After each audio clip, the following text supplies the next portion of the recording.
పండిత నెహ్రూ పుట్టిన రోజు, పాపలందరికీ పుట్టిన రోజు, మమతా సమతా పుట్టిన రోజు, మంచికి కోవెల కట్టిన రోజు.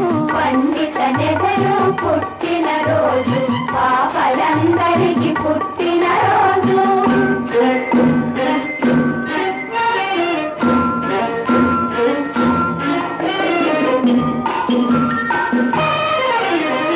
ముత్యంలాంటి మోతీలాలకు రత్నల్లా జన్మించాడు,